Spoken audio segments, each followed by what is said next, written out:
એક તરફ હવે 2027 ની કારણે ચૂંટણી ખૂબ જ નજીક હોય બહુ અને મુશ્કેલીઓ બીજી થાય તરફ છે। જૂનાગઢને એ રેલવે આવો ફાટક મુક્ત બનાવવા ત્રિવેદીબેન, જૂનાગઢના ત્રિવેદીબેન અહીંયા સહી અગ્રણી કરી જાઓ। રાધાભાઈ સોલંકી તેમજ બે મિનિટ ટાઈમ પ્રફુલભાઈ લ્યો। ત્રિવેદી, મહેન્દ્રભાઈ મશરૂફ, પ્રફુલભાઈ ત્રિવેદી, કિરીટભાઈ સંઘવી અને ધીરુભાઈ પુરોહિત સહિતના આગેવાનો ફરી પાછા રેલવે ફાટક મુક્ત બનાવવા માટે થઈને જૂનાગઢમાં સહી ઝુંબેશ હાથ ધરવામાં આવી છે।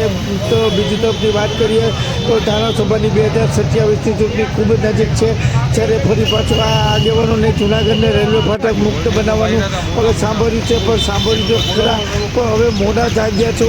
જો જૂનાગઢના ધારાસભ્ય કે સંસદ સભ્ય ચૂંટાઈ આવ્યા બાદ તેઓ જૂનાગઢને રેલવે ફાટક મુક્ત નથી બનાવી શક્યા, તો જૂનાગઢના શું આગેવાનો શું જૂનાગઢને રેલવે ફાટક મુક્ત બનાવવા માટે સહી ઝુંબેશ તો હાથ ધરે છે, પરંતુ તે શું જૂનાગઢને ઉકાળીને દે છે કે 2027ની ચૂંટણીને ધ્યાને લઈને લોકોના ચહેરા તરીકે આગળ ઉભરી આવવા માટે થઈને આંદોલન કરી રહ્યા છે, તેવા અનેક વેધક સવાલો પ્રજામાંથી ઉઠવા પામ્યા છે કે 2027ની ચૂંટણી આગળ છે, ત્યારે હવે રાધેભાઈ સોલંકી પણ આગળ આવે છે અને રાધેભાઈ સોલંકીને હવે શું હવે ધારાસભાની ચૂંટણી લડવી છે, એટલે આ રેલવે ફાટક મુક્ત બનાવવાનું હવે તેમને કેમ સાંભળ્યું તો રાધેભાઈ સોલંકી 2024માં ક્યાં ગયા હતા તેવા અનેક વેધક સવાલો પ્રજામાંથી ઉઠવા પામ્યા છે।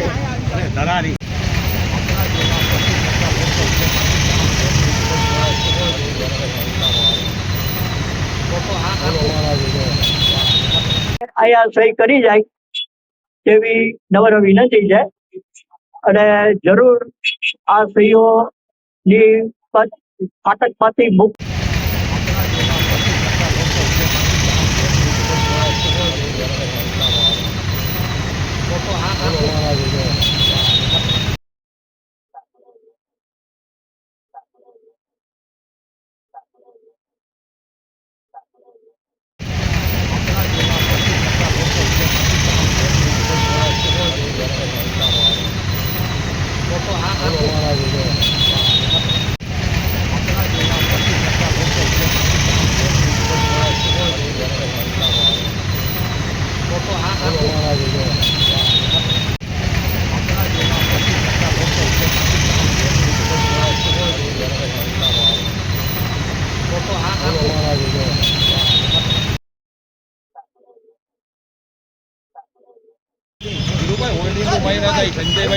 તમે કરો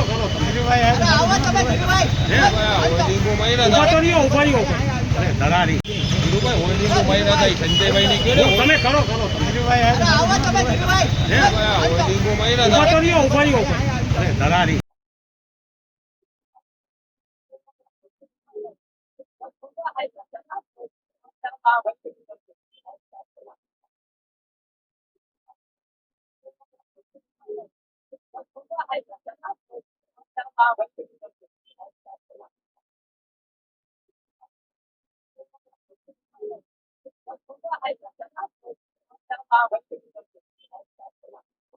રજૂઆત કરવામાં સહેલું થાય એટલે સહયોગ ચેમ્બરના તમામ લોકો સહયોગ ચેમ્બરના તમામ લોકો તણાવ રજૂઆત કરવામાં સહેલું થાય એટલે સહયોગ ચેમ્બરના તમામ લોકો સહયોગ ચેમ્બરના તમામ લોકો તણાવ ને કારણે બહુ મુશ્કેલીઓ થાય છે। એ આવો ત્રિવેદીબેન અહીંયા સહી કરી જાઓ। 2 મિનિટ ટાઈમ લ્યો ને કારણે બહુ મુશ્કેલીઓ થાય છે। એ આવો ત્રિવેદીબેન અહીંયા સહી કરી જાઓ।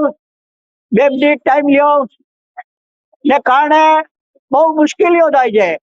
એ આવો ત્રિવેદીબેન અહીંયા સહી કરી જાઓ। 2 મિનિટ ટાઈમ લ્યો ને કારણે બહુ મુશ્કેલીઓ થાય છે। એ આવો ત્રિવેદીબેન અહીંયા સહી કરી જાઓ।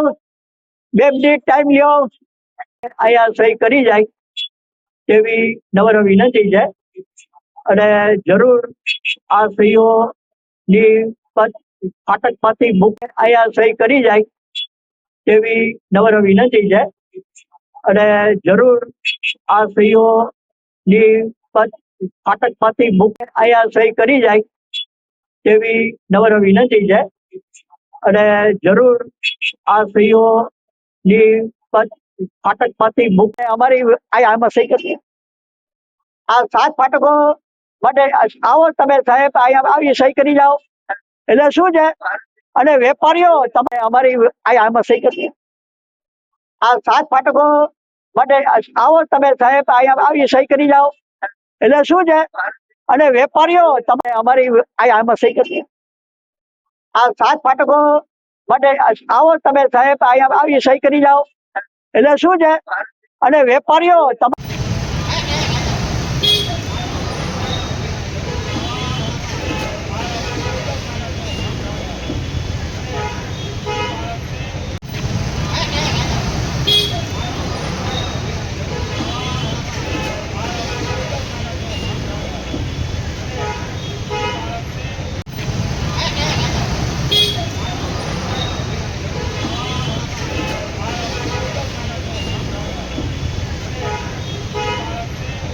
હોલ્ડિંગો માર્યા હતા મોટા મોટા એનું તો બોલાવો ખરું કે ફાટક મુક્તિ જુનાગઢના હોલ્ડિંગો માર્યા હતા એ 3 વર્ષ થયા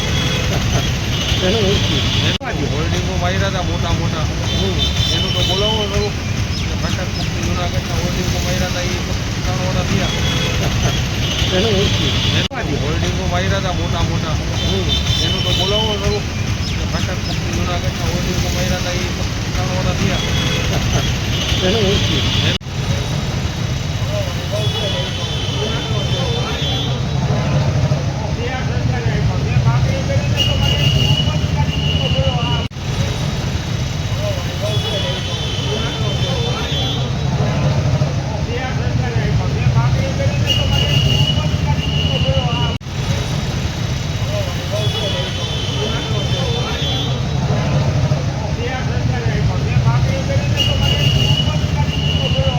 ઘોઘાના પીરનો ટ્રસ્ટી છું હું મોટા તમારો મને ઓળખ મને ખબર છે પ્રફુલભાઈ ઘોઘાના પીરનો આપણા બજારથી ઓળખું છું તું એક કામ કર ને રાધેભાઈ ઘોઘાના પીરનો ટ્રસ્ટી છું હું મોટા તમારો મને ઓળખ મને ખબર છે પ્રફુલભાઈ ઘોઘાના પીરનો આપણા બજારથી ઓળખું છું તું એક કામ કર ને રાધેભાઈ ઘોઘાના પીરનો ટ્રસ્ટી છું હું મોટા તમારો મને ઓળખ મને ખબર છે પ્રફુલભાઈ ઘોઘાના પીરનો આપણા બજારથી ઓળખું છું તું એક કામ કર ને રાધેભાઈ મોહમ્મદ અલી જરા કામ કરते दीवाने दस्तगीर ए भाई कादरी तू ठेले हजरत दस्तगीर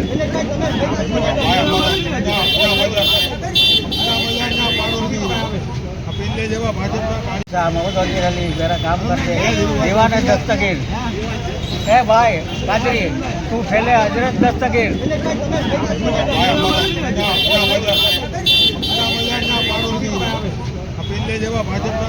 मोहम्मद अली जरा काम करते दीवाने दस्तगीर ए भाई कादरी तू ठेले हजरत दस्तगीर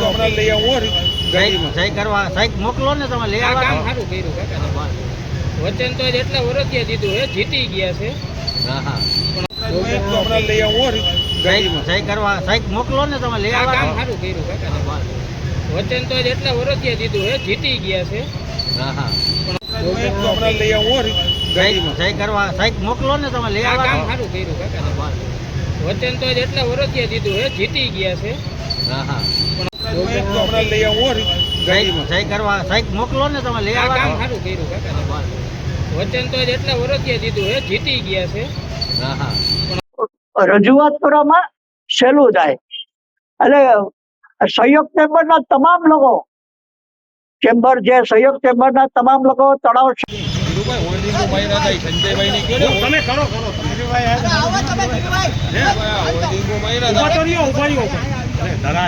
ધીરુભાઈ હોલ્ડિંગો માર્યા હતા સંજયભાઈ ને કહ્યું તમે કરો હોલ્ડિંગો માર્યા હતા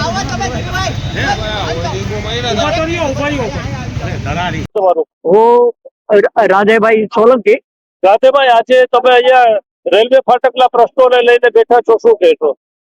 રેલવેના આ પ્રશ્નો બાબત એવું છે કે જુનાગઢ મધ્યમાં મીટર ગેજ રેલવે નીકળે છે અને એમાં લગભગ 7 થી 8 વખત ટ્રેન નીકળે અને એ ટ્રેનને કારણે ટ્રાફિક જામ થઈ જાય છે. ઉનાળો હોય ને ચોમાસામાં આ બે ટાઈમે તો લોકો ત્રાહિમામ ફૂંકાઈ જાય છે અને લોકોની સહનશક્તિ ખૂબ છે કે હજી આ ભોગવે છે. એટલે અમને એવો વિચાર આવ્યો કે અને કોઈ પણ રાજકીય લાભ વગર, કોઈ પણ રાજકારણનો લીધા વગર અમે આ એક પ્રયત્ન કરીએ છીએ. અને ટ્રાફિક જામને કારણે ઘણી વખત એમ્બ્યુલન્સ છે એ બધું ને તકલીફ પડે છે. અમને અનેક સંસ્થાઓનો ટેકો મળી ગયો છે, ટેકો મળે છે, અને વધારે લોકો ટેકો આપે એવી અમારી નમ્ર વિનંતી છે. જુનાગઢની પ્રજા છેલ્લા ઘણા વર્ષો થયા જુનાગઢમાંથી મધ્યમાંથી પસાર થતી રેલવે લાઈન ઉપર આવતા 7 ફાટકોને કારણે ભારે પરેશાની ભોગવી રહી છે. એટલા માટે લોક જાગૃતિ માટે, જનજાગૃતિ માટે જુનાગઢના યુવા સામાજિક કાર્યકર રાજેશ સોલંકીએ તળાવ નર્મદા પાસે એક દિવસના ધરણા તથા સહી ઝુંબેશ હાથ ધરી છે અને સરકારનું ધ્યાન દોરવા પ્રયત્ન કર્યો છે. એમ અમે સાથે બધા જોડાયા છીએ. એમની વાત સાચી છે, પ્રજાએ ઘણું સહન કર્યું છે. વર્ષોથી માગણી છે કે આ 7 ફાટકને કારણે જુનાગઢની પ્રજા ભારે પરેશાની ભોગવી રહી છે, ત્યારે તાત્કાલિક આનું નિરાકરણ લાવવું જોઈએ. અને હું આશા રાખું છું કે અહીં એકત્ર થનાર હજારો સહીઓ દ્વારા રાજ્ય સરકાર, કેન્દ્ર સરકારનું ધ્યાન દોરાશે. કેન્દ્ર સરકાર આને મહત્વ આપીને અને ચેતવણી ગણીને કેન્દ્ર સરકાર દ્વારા તાત્કાલિક ધોરણે 7 ફાટકો દૂર કરવા માટેની કાર્યવાહી હાથ ધરશે એવી આશા રાખું છું. તો સ્થાને નથી. ખાસ કરીને 3 દાયકા સુધી તમે જુનાગઢનું પ્રતિનિધિત્વ કર્યું છે, છતાં પણ આ નિષ્ઠુર તંત્ર ધ્યાન નથી આપ્યું, શું કહેશો? મેં અગાઉ અનેક ઠેકાણે કહ્યું છે કે રેલવે તંત્ર એ નિષ્ઠુરતા રાખી છે. એ નિષ્ઠુરતાને કારણે આ વાત લંબાઈ છે. બાકી અનેક શહેરોમાં રેલવે ફાટકો દૂર થયા છે, તો જુનાગઢમાં કેમ નહીં? આ મુખ્ય વાત છે. છતાં અમે પ્રયત્ન કરી રહ્યા છીએ અને આશા રાખું છું કે સરકાર આને ચેતવણી ગણી અને તાત્કાલિક આ કાર્ય હાથ ધરશે, તો અસ્થાને નહીં. જુનાગઢના 7 રેલવે ફાટકો જે લગભગ 30 વર્ષથી જુનાગઢ માટે શિરદર્દ સમાન છે, આ ફાટકો જો દૂર થઈ જાય અથવા તો આ ફાટકનો પ્રશ્નનો નિકાલ આવી જાય તો જુનાગઢનો અટકેલો વિકાસ પૂરઝડપે આગળ વધે તેમ છે. જુનાગઢ ખાસ કરીને પૂર્વથી પશ્ચિમ બાજુ વધી રહ્યું છે. પશ્ચિમ તરફનો વિકાસ અને જુનાગઢના મૂળ બજારો પૂર્વ તરફ છે. આવી સ્થિતિ વચ્ચે આવવા જવા માટે આ ફાટકો ખૂબ મુશ્કેલી ઊભી કરે છે. આખા દિવસમાં લગભગ 7 થી 8 વાર ફાટકો બંધ થાય. એક વખતનું ફાટક બંધ થાય 15 મિનિટ લેખે ગણો ને તો જુનાગઢની 1-1.5 કલાક આ રીતે અટકે છે. આવી સ્થિતિમાં રાધેભાઈ સોલંકીએ જે ફાટક દૂર કરવા માટેનું આંદોલન શરૂ કર્યું છે, એનો અમે જુનાગઢ હિતરક્ષક સમિતિના કિરીટભાઈ સંઘવી અને ધીરુભાઈ પુરોહિત અમે ટેકો જાહેર કરીએ છીએ. અને જ્યારે પણ ઉપવાસ આંદોલન થશે ત્યારે અમે એમની સાથે ઉપવાસ ઉપર રહીને એનો તમામ રીતે અમારો ટેકો અમે આપશું.